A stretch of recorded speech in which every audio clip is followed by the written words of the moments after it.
Hey everyone, we're going to actually move on with our discussion in The Perfect Team. We got a couple pages that I want to read for us today. And it's page 350. When the CIA leaves the realm of the DoD and must strike out for itself into non-military areas and into areas where military relationships must be abandoned, it is able to use its own funds to provide its own first-class transportation to meet this situation. Most agency personnel going overseas do so under one form of military cover or other, and as a result, they travel on military aircraft or military contract shipping. This includes their household goods and other equipment as well. But there are times when CIA personnel cannot travel as military personnel, and then they travel as ordinary civilians and utilize all other means available. What CIA agent in your mind would you ever trust? In foreign countries, the CIA procures fleets of indigenous vehicles to be able to pass more easily among the population whom they will be working. It would be unwise for some man attempting to be inconspicuous in Istanbul to be seen driving around the crowded city in a new Buick or Chrysler. More than likely, the agency will see that as a Volkswagen or Renault, and perhaps one that is a few years old. It's kind of like that movie with Edward Norton where they're running cars. In like manner, the agency purchases civilian aircraft and boats of various types and sizes to meet other special requirements. I have known of CIA personnel traveling in dog sled parties and in sleek civilian business jets. The agency does not want for transportation anytime, anywhere, and of any type, and they get so much of it free or for so little relative cost that they need over and above the bulk military support. Their own funds are more than adequate to provide. The agency has a very large and special fleet of its own equipment, most of which is covered as commercial equipment. At the time of the Bay of Pigs invasion, the CIA used landing ships of World War II origin, which it had purchased from surplus sources and then refitted for the occasion. And what water moves, the CIA has used special Norwegian-built high-speed boats, and it has used small light canoes in such instances. The agency means these vessels with its own personnel and augments the agent cadre with experienced men when necessary. Where the agency excels in this business is with its many clandestine airlines, which are scattered throughout the United States and around the world. The most famous of these is Air America. Air America, the airline of the flying mercenaries, conjures up stories true and imagined, real and unreal, of the Dragon Lady and Terry and the pirates and of deep secret missions into rebel-held territory in countries from faraway Asia to Latin America. Air America Incorporated is a worldwide operation chartered in Delaware and listed solidly in Dunn and Bradstreet. Its main offices are within a few hundred yards of the White House on Washington's posh Connecticut Avenue, and its numbers among its directors many famous names, including several former Navy admirals who have at one time or other been commanders-in-chief Pacific Air America as a most important adjunct of the CIA. When the travel to Mecca is heaviest with the devout Muslims, oh, we got a spelling error, involved in the Hajj, H-A-D-J, hijab, a nondescript old transport aircraft will shuttle pilgrims across the Arabian desert when summer travel peaks in Europe, and thousands of students hire charter planes to take them to the International Peace Festival in Munich. Among these available planes will be aircrafts belonging to Air America and flying under one of its countless cover subordinate companies. If the agency wishes to make a clandestine cargo drop in some out-of-the-way place, like Burma, Pakistan, and Indonesia, a perfectly normal appearing commercial transport aircraft will find itself on business through and around the area for a while until any suspicion that might be aroused has died down. Are you kidding me? You guys are stupid. Then on one special flight, it will open its rear cargo door and paradrop the supplies, equipment, and perhaps agents over the selected target zone.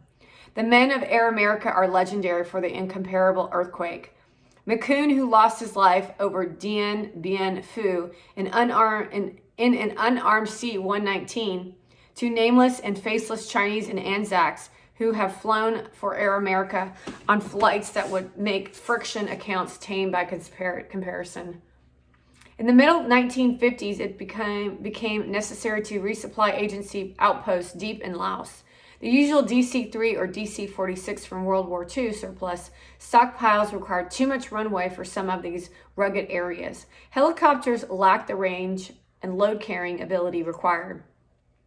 The CIA turned a light planes and worked with the native tribesmen to clear landing strips deep in the forested valleys of Laos. For a short time, these strips were useful until their adversaries found them and showered them with gunfire from the surrounding mountainsides. Air America came in and selected landing sites in the most precarious positions. It had become an expert in the use of a small special plane used by the Air Force Special Airfare Squadrons and by the Army Special Troops.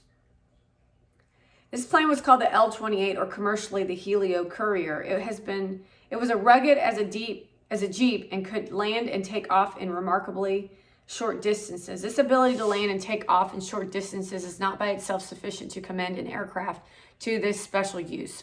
Almost any light plane can be a big engine takeoff or land from short distances. However, once that same plane is in the air, if it does not have a superior control surfaces and other slow flying characteristics designed for really slow speed control in the air, it will be lethal in regular service. The agency learned that the hard way when the United States Information Agency missions attempted to use other aircraft that seemed able to do the job and were a little cheaper. More than 50% of these planes crashed in the first year of use.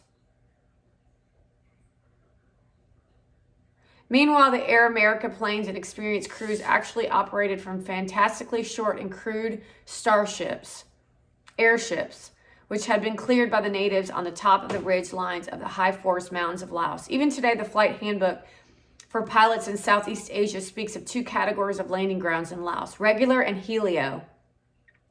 Air America and rugged Helio have been made an unheralded and unequaled record all over Laos. Air America is not a small unseen company. She can't even read. I'm not kidding you. At two bases alone, one in Thailand and one in Taiwan, it has more than 4,000 employees to each. To live its cover as a commercial airline, it flies regular routes and is a major contract carrier airline, competing with other airlines of the world for flying business and for aircraft maintenance work. Years ago, when pilots and ground crewmen of the old Chenault Flying Tiger groups decided to stay in China and to form the airline there, Cat Airlines and forerunner of Air America and others of that time operated all over the mainland. They brought a fleet of World War II surplus C-46 cargo aircraft and set up a big maintenance facility at a Chinese mainland airport. As a fortune of war drove them from one base to another, someone decided to put the maintenance facility on board at a war supply surplus ship. Finally, with the defeat of the forces under Chiang Kai-shek, the shop with its facilities and stockpile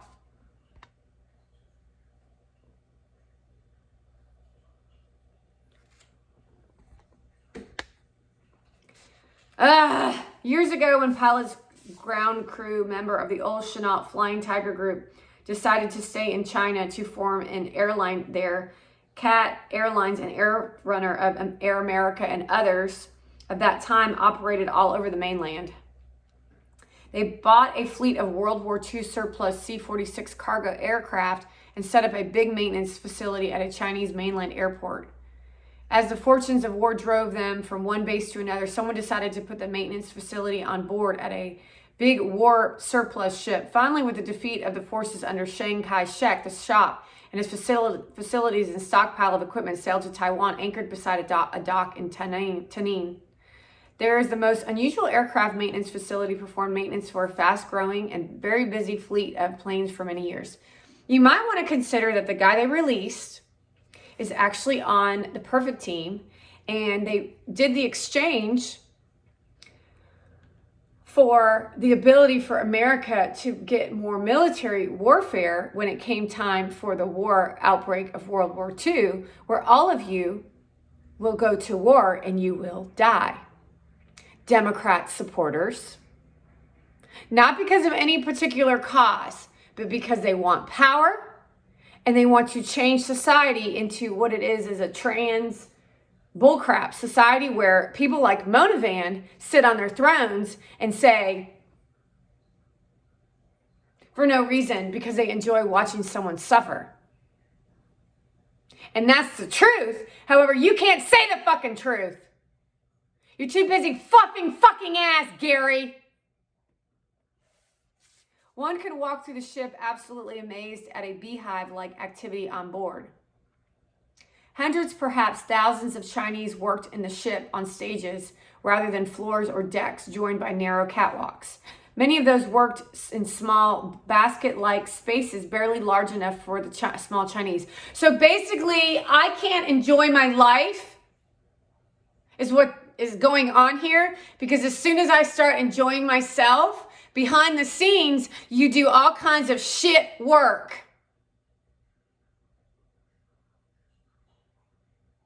Meaning whatever you've been up to, literally advance the offense. Meaning I can't turn my back for 2 fucking seconds and be in a good mood because you allow them to do whatever they fucking want to do because you exchange it for dollars. Parts and materials were brought to them and poured into each week's space as through a funnel. The worker would finish his special task and then drop the part through the short chute, where it would end up for the next worker to do his part. The whole operation worked on a sort of force of gravity basis, with the finished item falling out of the bottom, ready for an alert runner to carry it to the packaging room. Whole sets of aircraft engine spark plugs would be specially treated and then placed in a big slab of plank drilled out specially to accommodate just enough plugs for a certain type of engine. Example, 28 plugs for a 14-cylinder engine. This was done so mechanics would have to check the plugs. They simply removed all of them and put in a whole set of new plugs, while the old ones would be returned complete to the shop. Even instruments were rebuilt, and as they were, the faces of decals were changed to have Chinese or English markings as required. They were propelled shops and wheel shops. Planes could be completely rebuilt from this one facility. As a matter of fact, the CIA had obtained master transparent film slide sets of the aircraft manufacturers' parts and suppliers' kits for such planes as the DC-6.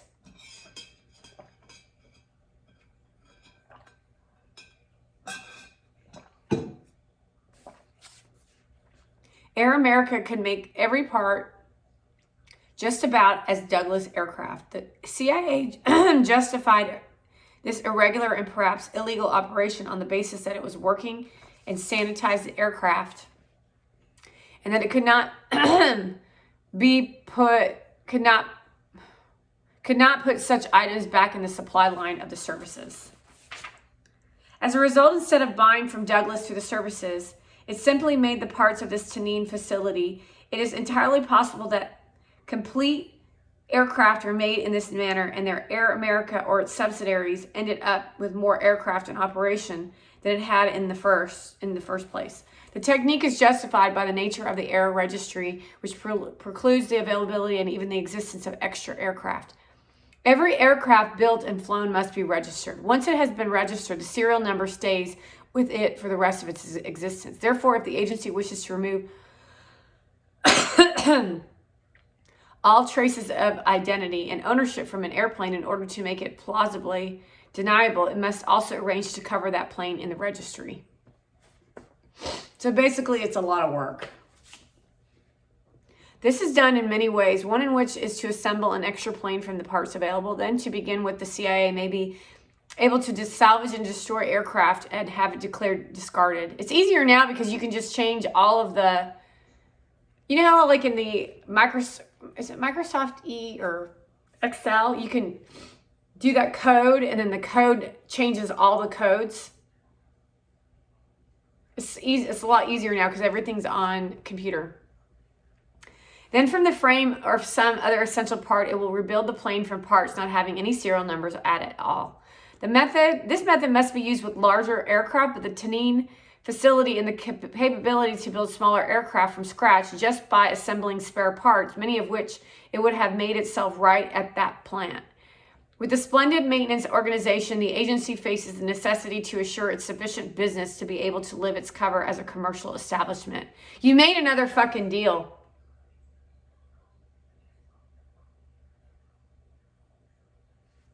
At this date, the time is this doubtful that the cover of the Air America is any real value. Certainly anyone who needs to know by now knows all about Air America, but in any event, such a plant and all the equipment cannot be permitted to stand idle. As a result, Air America is its subsidiary maintenance components bid actively for commercial airline contracts and especially for U.S. military contracts. It is the military business that actually supports Air America. That is true also in the airline passenger and cargo business. Air America has a fine record, and on the basis of experience and service, it is at least the equal of other contract carrier airlines that bid for U.S. military airlift. However, since the agency has a proprietary interest in Air America, the CIA feels that the services should give the airline every opportunity to bid, and everything else being equal, the opportunity to be selected for contracts up to the minimum income level of the agency holds is essential to keep the airline in business and give it the added capacity to support ST activities when called upon. Slaves. There was a time when the contract carrier bidding was very competitive because the Pacific Airline had been cut back and there was very little to go around. After a few cycles of bidding, I wonder what airline's working with them now. Other airlines noted that Air America was getting business steadily, even if it not in large volume. On one new and most enterprising contract, airline president flew into Washington and presented his views to the proper authorities in the Office of the Secretary of Defense and in the Air Force. At every turn, he was assured for the bidding had been perfectly legal and correct, and that Air America was getting no more than its share, and that Air America had been made valid low bids. This man had heard some stories about Air America's pedigree, stories that were very easy to come by in a bar in Hong Kong where Air America pilots were very popular. So he went into town and hired a lawyer, and as his good fortune and no doubt of his good sense would have it, the lawyer he retained was a knowledgeable individual who, among other things, had served as Secretary of the Air Force.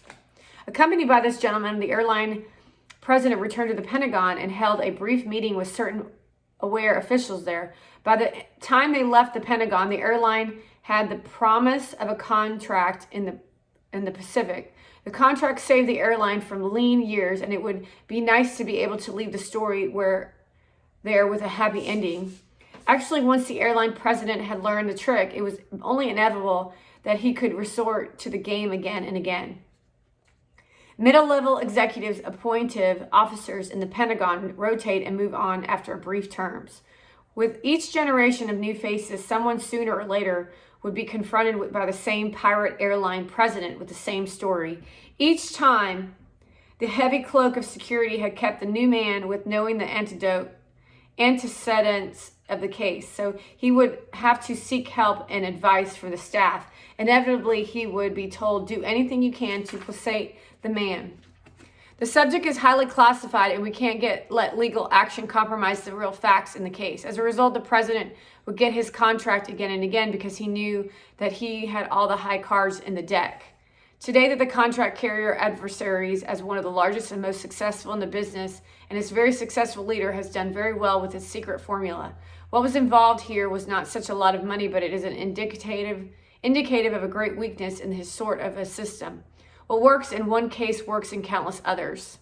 What works in one case works in countless others. It is a sort of a blackmail predicated on not breaking security, and no real consideration is given to whether the security is worth the price or not.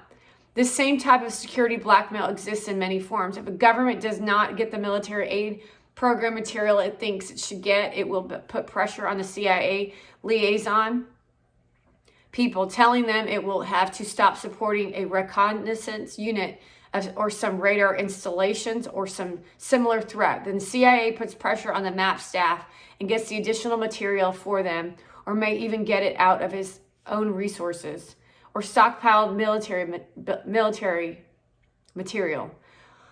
Or as in the case of the Bay of Pigs operation, the governments that assisted Guatemala and Nicaragua either kept what they found on base or bargained for more. This upset other assistance plans because other countries claimed the right to more equipment based upon a balanced formula, security or not. We see other applications of such blackmail, as in the case of the ransom paid to Castro for the Cuban invaders. This figure in money and heavy equipment, as well as in the medicine, has been quoted as being $53 million or more. It seems pertinent to note that the money and equipment was paid willing for captured Cubans, and as far as we know, not one cent has been offered except by certain private citizens for the release of our own prisoners of war in Indochina. After the adventure in Indonesia, considerable amounts of equipment and of preferable purchasing rights were paid to the government of Indonesia as a sort of compensation for the misadventure. In the case of the airline president above, he has made a success of this technique, which has been exceeded only by the success of Air America itself. Now, this is a very large and honorable company directed and managed by some very able men. It is the excellence and superiority of the men in the logistics side of the CIA who have made the agency look good year after year, in spite of some of the problems created by the more adventurous operators. As Air America has become quite overt, respectable, and above board, in turn has had to be the cover unit for much really deep operational work. So who bought out Air America? It has the capacity and the know-how, and it certainly has the people to perform aircraft support for almost any operation that can be conceived. In fact, in its organizations such as Air America, that show how the agency could have done things from the beginning if it had not turned so quickly to the soft touch in the Department of Defense. If the early opportunists had been content to perform truly clandestine missions of a size and expectations that would have a chance to remain clandestine, then the CIA might have managed to live within its charter and to have limited its operational efforts to those actually to support the of intelligence, instead of becoming a vast international operational force. It was such a broad gauge goal set by the Dulles-Jackson-Correa report and the exploitation of the war planning largesse of the military, and launched the agency upon a runway operational activity, which resulted finally in the Indochina venture.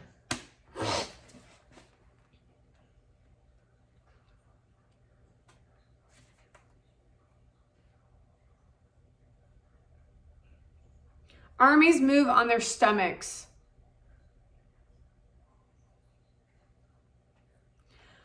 Next chapter is Logistics by Miracle. I might read it later.